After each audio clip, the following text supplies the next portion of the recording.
नमस्कार विद्यार्थी मित्रांनो, भूतकाळात काय झालं हे आपण शिकलो.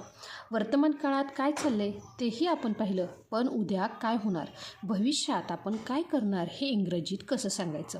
आज आपण शिकणार आहोत इंग्रजी व्याकरणातील अत्यंत महत्त्वाचा आणि सोपा भाग म्हणजे फ्युचर टेन्स, ज्याला आपण काय म्हणतो बघा, भविष्यकाळ. तर विद्यार्थी मित्रांनो, हा व्हिडिओ शेवटपर्यंत पाहिला तर फ्युचर टेन्सबद्दलची तुमची सर्व भीती कायमची पळून जाईल.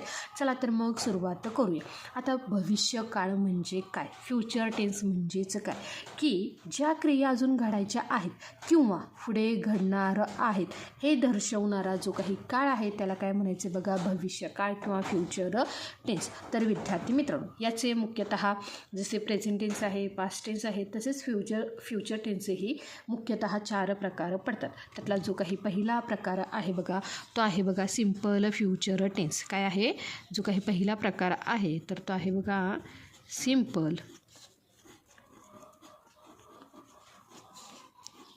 फ्युचर टेन्स, ज्याला आपण म्हणायचं आहे साधा भविष्यकाळ. काय म्हणायचे बघा, साधा भविष्यकाळ.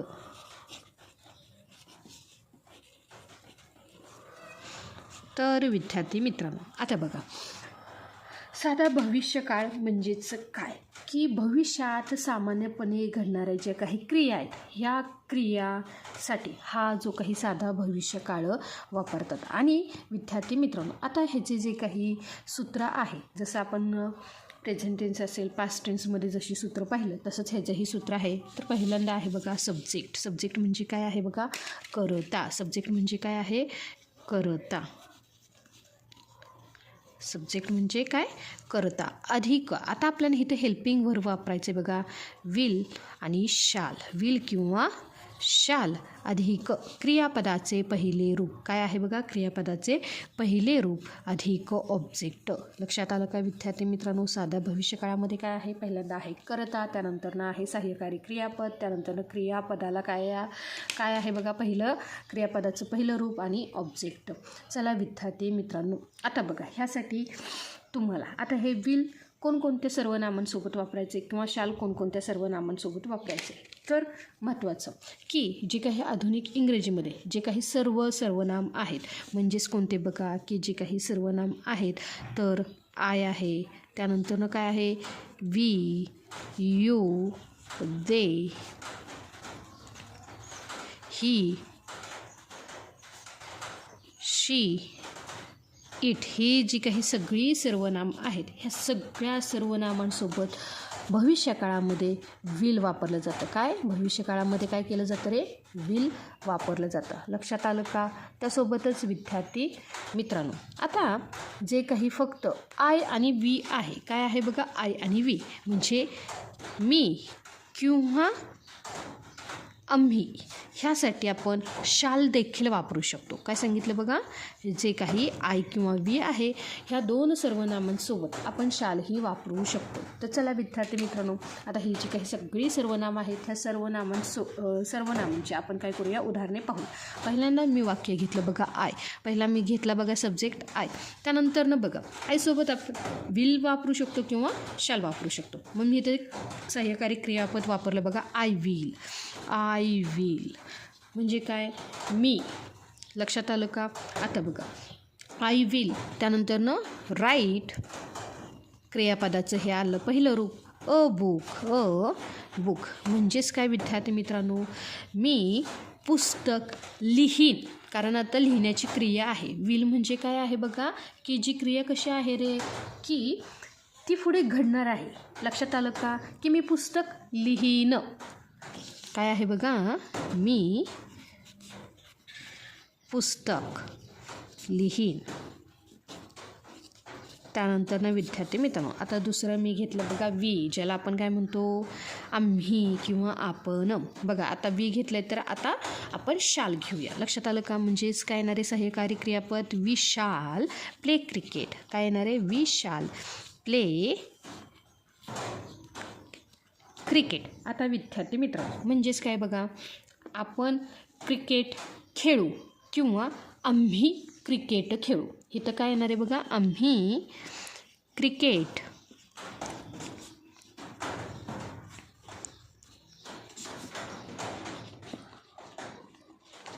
खेळू. त्यासोबतच विद्यार्थी मित्रांनो आता पुढे आहे बघा यू. यू म्हणजे काय? तू किंवा तुम्ही. लक्षात आलं का? यू सोबत आपल्याला काय वापरायचं आहे? विल. चला यू विल. आता बघा राईट झालं, प्ले झालं. आता आपण घेऊया लर्न. लर्न म्हणजे काय? शिकणे. लर्न म्हणजे काय? शिकणे. Learn English. Learn English. तर विद्यार्थी मित्रांनो आता वाक्य काय होईल बघा. तू इंग्रजी शिकाल किंवा तुम्ही इंग्रजी शिकाल. तुम्ही इंग्रजी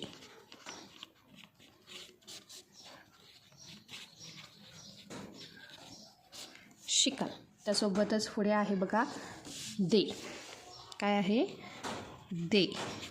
ह्याला आपण सब्जेक्ट म्हणू शकतो किंवा हे सर्वनामही आहे. लक्षात आलं का? दे म्हणजे काय? ते, त्या, ती. चला देला काय जोडायचे आपण? सहाय्यकारी क्रियापद. They will come tomorrow.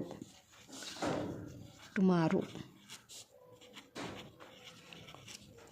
म्हणजेच काय विद्यार्थी मित्रांनो? ते उद्या येतील. लक्षात आलं का? कम म्हणजे येणे. ते उद्या येतील. त्यासोबतच आता पुढे आहे बघा ही. ही म्हणजे काय?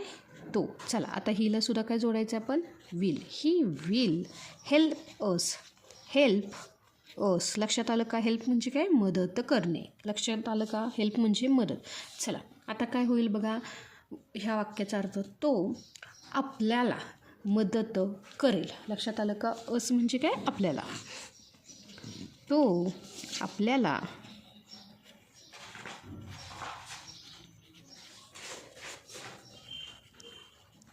मदत करेल. त्यासोबतच आता पुढे आहे बघा शी. शी म्हणजे काय? ती. शी म्हणजे काय आहे बघा? ती. शी विल. आता सहाय्यकारी क्रियापद काय येणार आहे बघा? शी विल कुक. कुक म्हणजे काय? की स्वयंपाक. लक्षात आलं का? कुक म्हणजे काय? स्वयंपाक. Cook food. चला आणि ह्या वाक्याचा अर्थ काय होईल बघा? ती स्वयंपाक करेल. लक्षात आलं का? ती स्वयंपाक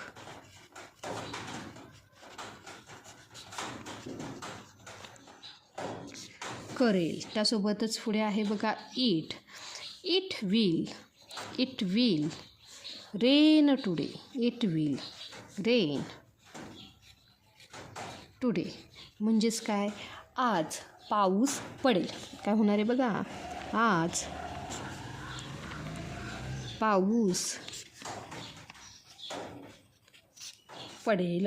लक्षात आलं का? हे काय होतं बघा? साधा भविष्यकाळ. त्यामध्ये आपण काय घेतले बघा? सब्जेक्ट अधिक काय आहे की आय किंवा विल आपण शाल वापरू शकतो आणि बाकी जे काही सगळे सर्वनाम आहेत ह्याला आपण विल वापरू शकतो.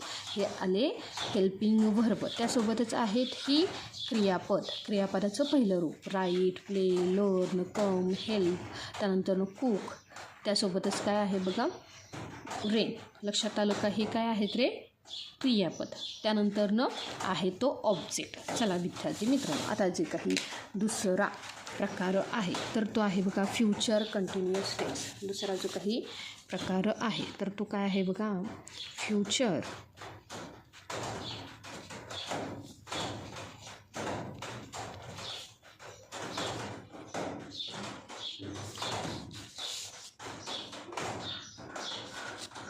Future continuous tense. ज्याला आपण काय म्हणायचे बघा? चालू भविष्यकाळ. काय म्हणायचे बघा?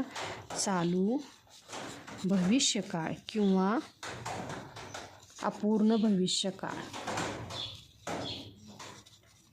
चालू भविष्यकाळ किंवा अपूर्ण भविष्यकाळ.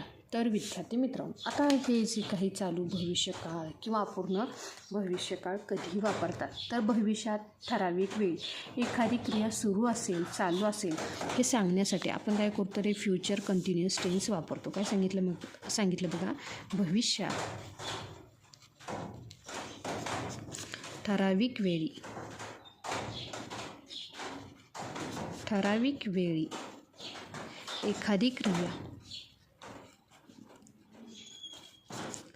एखादी क्रिया चालू असेल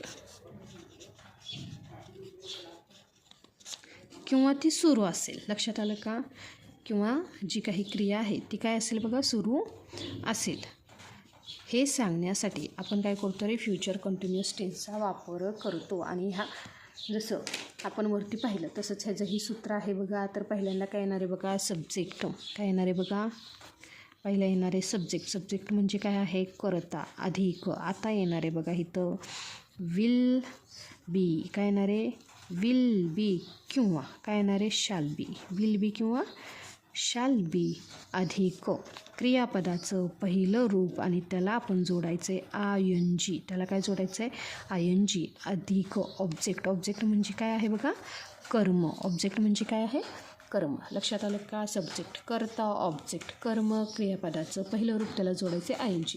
आणि हेल्पिंग वर्ब आहे बघा इथे विल बी आणि शाल बी. लक्षात आलं का? आता बघा हा जो काही काळ आहे हा काय आहे रे, चालू. म्हणून क्रियापदाला काय करायचे, ING लावायचे. जेव्हा ING लावणार आहे त्याच्या अगोदर आपल्याला ही दोन्हीही जे काही विल बी असेल किंवा शाल बी हे हेल्पिंग वर्ब वापरायचे.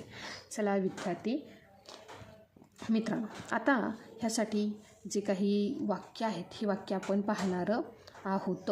तर बघा काय येणार आहे बघा, मी घेतलं आय म्हणजे काय, मी. आता आपल्याला काय करायचं आहे, सहाय्यकारी क्रियापद विल बी वापरायचं. मग मी घेतलं बघा आय विल बी स्टडिंग. आता बघा इथं मी घेतलं स्टडी हे क्रियापद आणि त्या जो काही स्टडी हे क्रियापद आहे ह्याला आपल्याला काय जोडायचं बघा, ING. म्हणजे इथे काय येणार आहे, studying at 8 PM. At 8 PM. लक्षात आलं का?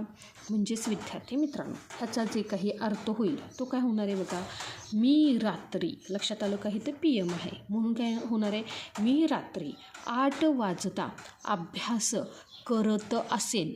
लक्षात आलं का? करत असेन. म्हणजे ही क्रिया कशी आहे बघा, चालू. लक्षात आलं का? मी अभ्यास करत असेन. लक्षात आलं का? किंवा ती अपूर्णपणे की करत असेन. पूर्ण झाली का ती क्रिया, अभ्यास करण्याची क्रिया पूर्ण झाली का, नाही, ती अपूर्ण आहे. म्हणून विद्यार्थी मित्रांनो चालू भविष्यकाळाला अपूर्ण भविष्यकाळ असेही म्हणतात. लक्षात आलं का? चला काय होणार आहे बघा, मी रात्री 8 वाजता अभ्यास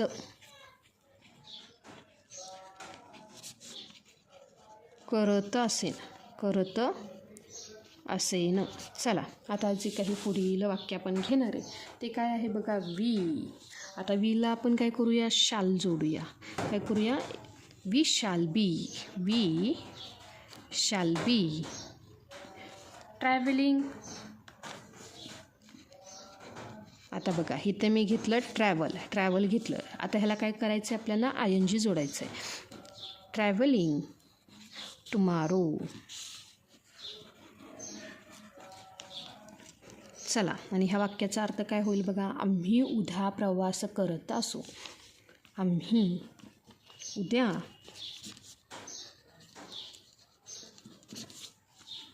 प्रवास करत असू. त्यासोबतच आता जे काही पुढील उदाहरण आहे ते काय असणार आहे बघा, यू म्हणजे काय, तू किंवा तुम्ही. चला ह्यासाठी वाक्य आपण पाहूया बघा, you will be watching TV. You will be watching. आता बघा वॉच हे काय आहे रे, मुख्य क्रियापद. त्याला आपण काय करायचं आहे, ING जोडायचं आहे. काय करायचं आहे, हे जे काही वॉच हे मुख्य क्रियापद आहे त्याला ING जोडायचं आहे. Watching TV. चला विद्यार्थी मित्रांनो, तू किंवा तुम्ही म्हणजेच काय होणार आहे, ह्या वाक्याचा अर्थ तुम्ही TV पाहत असाल. लक्षात आलं का? किंवा तू TV पाहत असाल. तुम्ही TV पाहत असाल. तुम्ही TV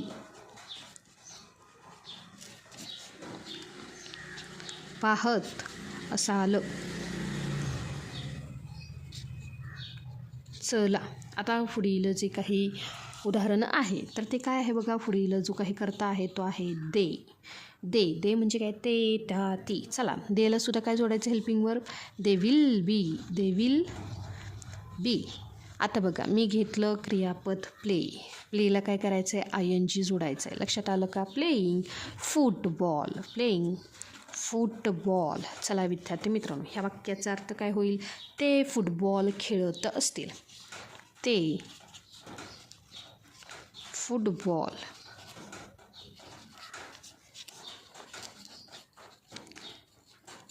खेळत असतील. त्यासोबतच विद्यार्थी मित्रांनो, आता जे काही पुढील उदाहरण आहे तर ते आहे बघा ही म्हणजे काय तो.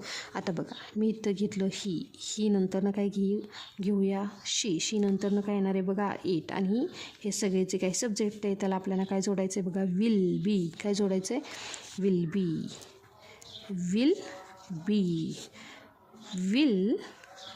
बी आहे का विद्यार्थी मित्रांनो. म्हणजे पहिला आला सब्जेक्ट नंतर आपलं आलं हेल्पिंग व्हर्ब. आणि फ्युचर कंटिन्युअस टेन्समध्ये आपल्याला काय वापरायचं आहे विल बी.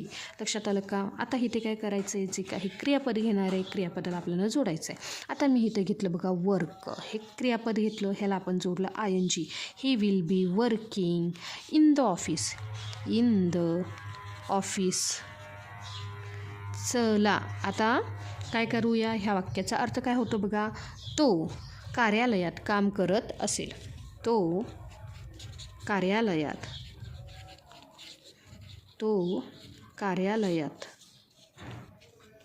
काम करत असेल. त्यासोबतच शी विल बी. आता मी इथे क्रियापद घेतलं सिंग घेतलं तर काय येणार आहे बघा ING. क्रियापदाला ING singing a song. चला विद्यार्थी मित्रांनो, ह्या वाक्याचा अर्थ काय होतो बघा. ती गाणे गात असेल.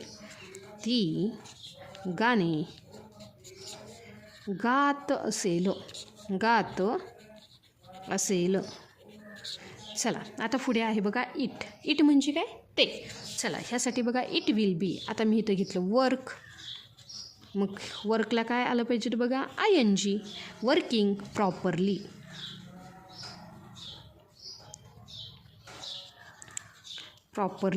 चला विद्यार्थी मित्रांनो, आता ह्या वाक्याचा अर्थ काय होतो. ते व्यवस्थित काम करत असेल.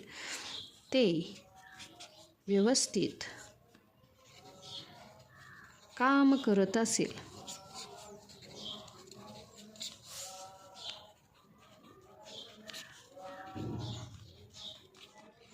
चला विद्यार्थी मित्रांनो, हा काय झाला बघा आपला फ्युचर कंटिन्युअस टेन्स. ह्यामध्ये एखादी क्रिया काय असते रे चालू असते. लक्षात आलं का की अभ्यास करत असेल, प्रवास करत असू, TV पाहत असाल, फुटबॉल खेळत असतील, तो काम करत असेल, गात असेल, करत असेल. हे काय आहेत रे तर हे आहेत फ्युचर कंटिन्युअस टेन्स. म्हणजे हे भविष्यकाळ चालू भविष्यकाळ वर्तवणारे काय आहेत रे शब्द आहेत. आता विद्यार्थी मित्रांनो, जो काही तिसरा प्रकार आहे तर तो आहे बघा फ्युचर परफेक्ट टेन्स. काय आहे बघा फ्युचर परफेक्ट टेन्स, ज्याला आपण म्हणायचं आहे पूर्ण भविष्यकाळ. ज्याला आपण काय म्हणतो बघा पूर्ण भविष्यकाळ.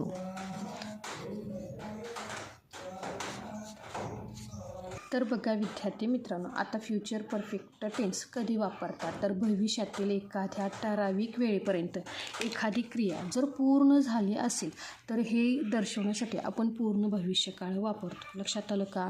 आणि ह्यासाठीचे जे काही सूत्र आहे तर ते सूत्र आहे बघा की पहिल्यांदा येतो सब्जेक्ट म्हणजे काय आहे बघा. सब्जेक्ट म्हणजे आहे करता. सब्जेक्ट म्हणजे काय आहे करता. अधिक आपल्याला आता वापरायचं आहे विल हॅव किंवा शॅल हॅव. विल हॅव किंवा काय वापरायचे बघा शॅल हॅव. अधिक. आता इथे येणारे क्रियापदाचे तिसरे रूप V3 म्हणजे काय क्रियापदाचे तिसरे रूप अधिक ऑब्जेक्ट.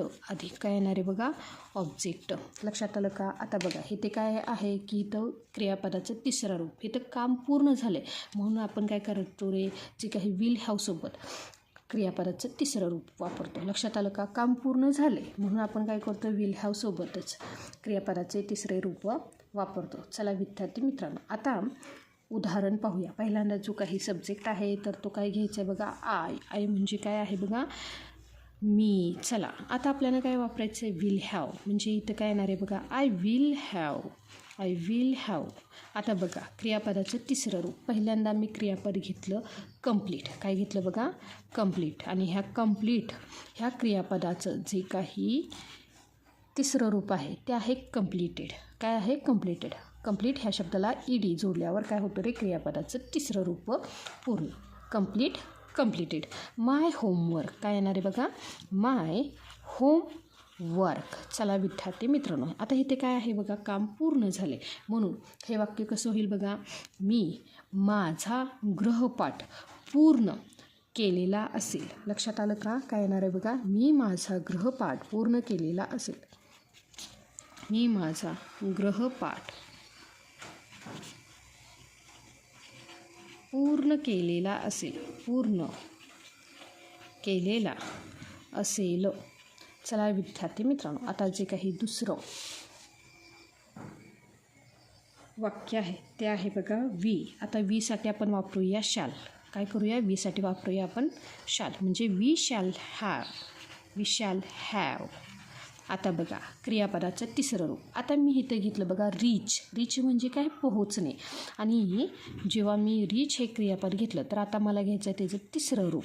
हे आहे मुख्य क्रियापद, मेन व्हर्ब. आणि जर मी त्याला ईडी जोडला तर हे झालं क्रियापदाचं तिसरं रूप V3. लक्षात आलं का? Reach home. Reach home. चला ह्या वाक्याचा अर्थ काय होईल बघा? आम्ही घरी पोहोचलेलो असू. लक्षात आलं का? काय येणार आहे बघा? आम्ही घरी पोहोचलेलो असू. आम्ही घरी पोहोचलेलो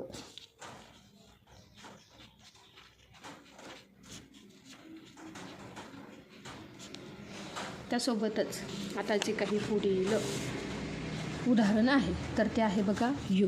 पहिल्यांदा मी इथं काय करते? सगळे सब्जेक्ट लिहून घेते. लक्षात आलं का? यू नंतरनं काय येणार आहे बघा? की इथं येणार आहे दे. दे नंतरनं काय येणार आहे? दे नंतरनं येणार आहे ही नंतरनं येणार आहे शी नंतरनं काय येणार आहे बघा? इट. हे सगळे काय आहेत रे? ह्याला आपण म्हणायचे सब्जेक्ट किंवा काय आहेत ते? प्रोनाऊन, सर्वनाम. लक्षात आलं का? चला आता बघा आपल्या जे काही हे सर्वनाम आहेत किंवा सब्जेक्ट आहे ह्या सगळ्यांना आपल्याला काय जोडायचे बघा? Will have. म्हणून मी तर पहिल्यांदा काय करते बघा? विल हॅव लिहून घेते. हेल्पिंग वर्ब काय आहे बघा? Will have. Will have. Will have. आता हे सगळं का करायला सांगते मी? कारण आता पुढे जी काही क्रियापद आहे ह्या पुढे काय करायचं आपल्याला? क्रियापदाचं तिसरं रूप घ्यायचं आहे. म्हणून मी पहिल्यांदा थोडंसं सोपं करते. लक्षात आलं का? कारण हे काय आहे? आता हे गेले पाठीमागे. म्हणून इथं पहिल्यांदा सगळं व्यवस्थित करून घेऊया. चला विद्यार्थी मित्रांनो, आता बघा मी इथं घेतलं पास. क्रियापद काय घेतलं बघा? पास. आता पासचं जे काही तिसरं रूप आहे ते काय आहे बघा? पास्ट. काय आहे? हे मुख्य क्रियापदाला ईडी जोडला तर काय आहे? पास्टचं जे काही तिसरं रूप आहे ते काय? तर पास्ट. The exam. चला विद्यार्थी मित्रांनो, आता ह्या वाक्याचा अर्थ काय होईल बघा? की तू परीक्षा उत्तीर्ण झालेला असशील. लक्षात आलं का? ही काय झाली रे? क्रिया पूर्ण झाली. तू परीक्षा उत्तीर्ण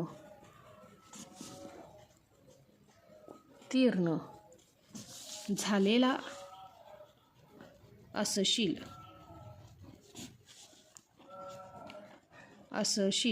चला आता पुढे आहे दे विल हॅव. दे म्हणजे ते, त्या, ती. चला दे विल हॅव. आता मी घेतलं फिनिश. चला आणि ह्याचं जे काही तिसरं रूप आहे ते काय आहे बघा? फिनिश्ड. काय आहे? फिनिश. The project. चला आता ह्या वाक्याचा अर्थ काय होईल सांगा बघा मला? त्यांनी प्रोजेक्ट पूर्ण केलेला असेल. त्यांनी प्रोजेक्ट पूर्ण केलेला असेल.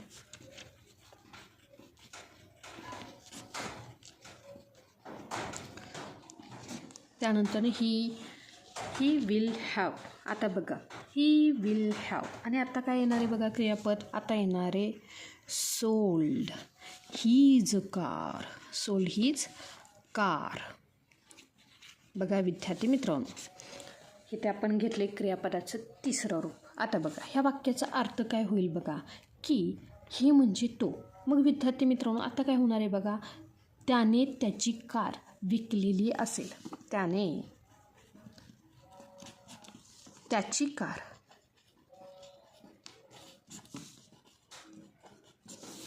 विकलेली असेल.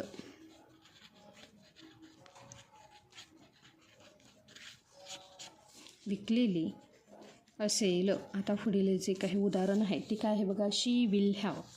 आता बघा इथं काय येणार आहे, राईटचं काय येणार आहे, तिसरं रूप return. She will have return the letter. The letter म्हणजे काय आहे बघा, पत्र. चला ह्या वाक्याचा अर्थ काय होईल, तिने पत्र लिहिलेले असेल. तिने पत्र लिहिलेले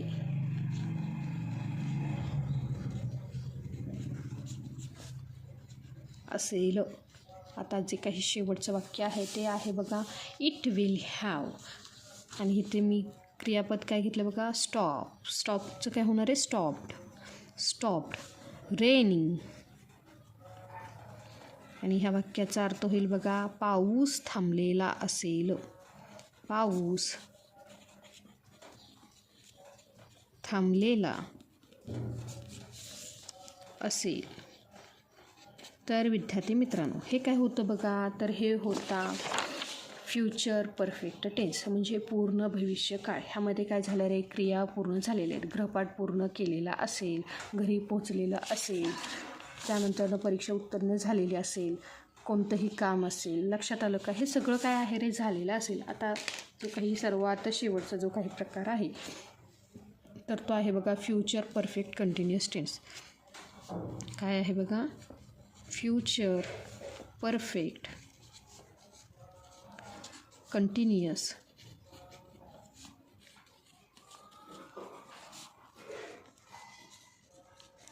फ्युचर परफेक्ट कंटिन्युअस टेन्सला काय म्हणायचं आहे बघा, चालू पूर्ण भविष्यकाळ. काय म्हणायचं आहे, चालू पूर्ण भविष्यकाळ. तर विद्यार्थी मित्रांनो बघा, भविष्यात एखादी क्रिया ठराविक काळापासून सतत सुरू राहिलेली असेल किंवा पुढेही सुरू असेल हे सांगण्यासाठी काय करायचं आहे, हा काळ वापरायचा आहे. आणि ह्यासाठी जो काही फॉर्म्युला आहे तर काय आहे बघा, तर पहिल्यांदा येतो सब्जेक्ट म्हणजे काय आहे बघा, करता. सब्जेक्ट म्हणजे करता अधिक आपल्याला इथे काय जोडायचं आहे बघा, विल हॅव बीन. काय आहे, विल हॅव बीन. आणि जेव्हा आय किंवा वी वापरतो तेव्हा शॅल हॅव बीन वापरायचं. लक्षात आलं का. त्यासोबतच क्रियापदाला जोडायचे ING. क्रियापदाला काय जोडायचे, ING अधिक ऑब्जेक्ट म्हणजे काय आहे बघा, कर्म.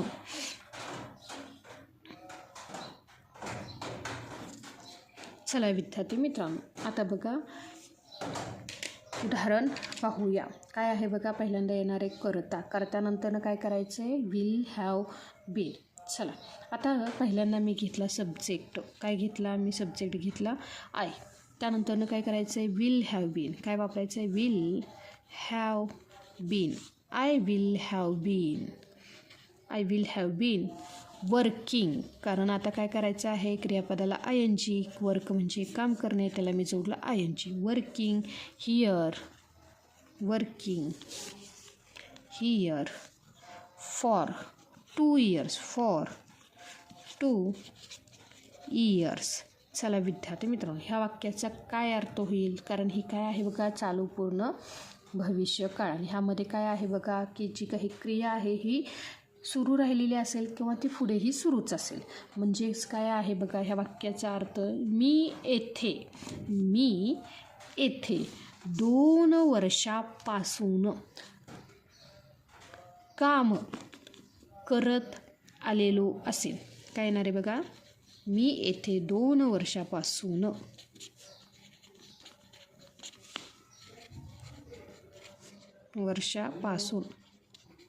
काम करत आलेलो असेन. चला विद्यार्थी मित्रांनो, पहिल्यांदा आपण काय करूया, जे काही सगळे सब्जेक्ट आहे हे सब्जेक्ट लिहून घ्या. वी नंतरनं काय येणार आहे बघा, यू नंतरनं येणार आहे दे. यू नंतरनं काय येणार आहे, दे नंतरनं काय येणार आहे बघा, ही नंतरनं येणार आहे शी नंतरनं येणार आहे इट. चला आता बघा, वीला आपण काय करू शकतो, आय किंवा वीला शाल वापरू शकतो. म्हणजेच इथं काय येणार आहे बघा, मी घेतलं shall. We shall have been. Living काय आहे बघा, मी क्रियापद घेतलं लिव म्हणजे राहणे, आणि जर मी त्याला ING जोडलं तर काय होणार आहे बघा, लिव्हिंग इन मुंबई. मुंबई. चला, आणि ह्या वाक्याचा अर्थ काय होईल बघा, आम्ही मुंबईत राहत आलेलो असू. आम्ही मुंबईत राहत आलेलो असू. चला, आता जे काही पुढील सब्जेक्ट आहे ह्याला सगळ्यांना आपल्याला काय जोडायचं आहे, विल हॅव बीन. लक्षात आलं का? अगदी सगळ्यात सोपं आहे की फक्त काय करायचे, साधा भविष्यकाळ असेल तेव्हा विल वापरायचे, फ्युचर कंटिन्युअस टेन्स असेल तेव्हा विल बी वापरायचे, कारण ती क्रिया कशी आहे रे, चालू आहे. पूर्ण भविष्यकाळामध्ये ती क्रिया म्हणजे पूर्ण झालेली आहे म्हणून तिथे हॅव वापरायचे. तर जी काही सतत चालू राहणारी क्रिया आहे तिच्यासाठी आपण काय वापरायचं, विल हॅव बीन. लक्षात आलं का? सगळ्यात सोपा, माझ्या आवडीचा काळ आहे हा. लक्षात आलं का? You will have bin.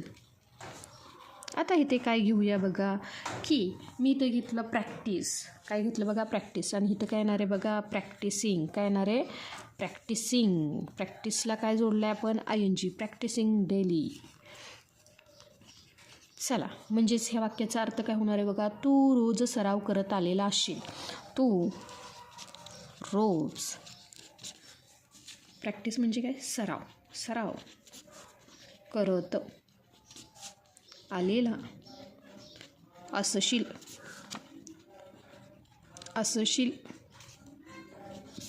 त्यासोबतच आता पुढे आहे देला सुद्धा काय जोडायचे बघा, जे काही हेल्पिंग वर्ब आहे, दे विल हॅव बीन. आणि ह्यासाठी मी घेतलं बघा वेट म्हणजे काय, वाट पाहणे. आणि वेटला काय होणार आहे, ING जोडलं तर हे काय होणार आहे, waiting. They will have be waiting for us. चला विद्यार्थी मित्रांनो, ह्या वाक्याचा अर्थ काय होईल बघा, ते आपली वाट पाहत आलेली असतील. ते आपली वाट पाहत आलेले असतील.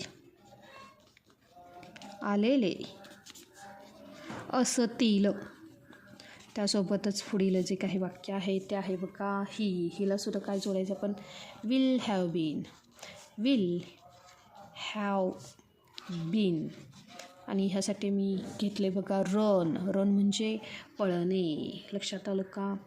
आता बघा इथं काय होणार आहे, ING जोडायचं. इथं होणार आहे रनिंग अ बिझनेस. आता तुम्ही म्हणाल बिझनेस पळत होता का, तर नाही विद्यार्थी मित्रांनो, बिझनेस पळत नव्हता. ह्या वाक्याचा अर्थ काय होतो माहिती आहे का, तो काय आहे बघा, तो बिझनेस म्हणजे व्यवसाय. आता रनिंग म्हणजे काय, पळणे नाही, तर इथं येणार आहे चालवत आलेला असेल. लक्षात आलं का? विल हॅव म्हणजे चालवत आलेला असेल. तो व्यवसाय चालवत आलेला असेल.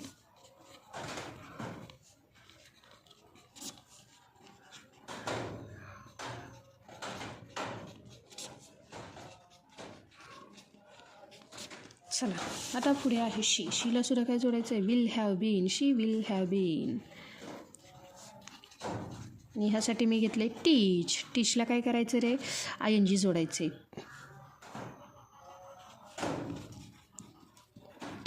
टीचला काय जोडले मी, ING. Teaching for 5 years. चला, आणि ह्या वाक्याचा मग अर्थ होतो, ती 5 वर्षापासून शिकवत आलेली असेल.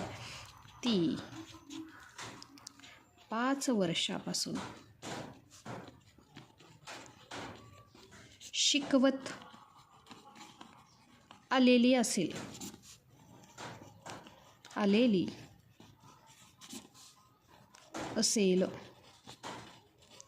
चला विद्यार्थी मित्रांनो, आता पुढे आहे बघा इटला सुद्धा काय जोडायचं बघा, it will have been. Grow. आता ग्रोला काय जोडायचं, ING. Growing fast. आणि ह्या वाक्याचा अर्थ काय होईल बघा, की ते वेगाने वाढत आलेले असेल. ते वेगाने वाढत वाढत आलेले असेल आलेले असेल. तर विद्यार्थी मित्रांनो, आज आपण काय केले बघा, जे काही टेन्स, हे जे काही टेन्सचे जे काही तिन्ही प्रकार म्हणजे प्रेझेंट, पास्ट आणि आत्ता जो काही आपण पाहिला तो कोणता होता बघा, फ्युचर टेन्स. हे तिन्ही टेन्स शिकवून पूर्ण केलेले आहेत. तर विद्यार्थी मित्रांनो, आता इंग्रजी व्याकरण बोलणं आणि लिहिणं तुमच्यासाठी अगदी सोपं होईल. लक्षात आलं का? फ्युचर टेन्समध्ये आपल्याला काय करायचं आहे, क्रियापदाचं पहिलं रूप आहे आणि विल किंवा शॅल आपण वापरू शकतो. त्यानंतरनं फ्युचर कंटिन्युअस टेन्समध्ये क्रियापदाला आपल्याला जोडायचं ING आणि क्रियापदाचं पहिलं रूप. लक्षात आलं का? मुख्य क्रियापदाला ING जोडायचं आहे. त्यानंतर फ्युचर परफेक्ट टेन्समध्ये काय येणार आहे, क्रियापदाचं तिसरं रूप सहाय्यकारी क्रियापद विल हॅव किंवा शॅल हॅव. लक्षात आलं का? त्यासोबतच जे काही चौथं आहे त्याला काय जोडायचं बघा, की विल हॅव बीन. लक्षात आलं का? आणि मुख्य क्रियापदाला ING. तर विद्यार्थी मित्रांनो, आजचा हा व्हिडिओ तुम्हाला आवडला असेल तर व्हिडिओला लाईक करा, तुमच्या मित्रांसोबत शेअर करा आणि आपल्या चॅनलला सबस्क्राईब करायला अजिबात विसरू नका. तुमच्या काही शंका असतील तर खाली कमेंटमध्ये नक्की विचारा. भेटूया पुढच्या व्हिडिओमध्ये. तोपर्यंत धन्यवाद.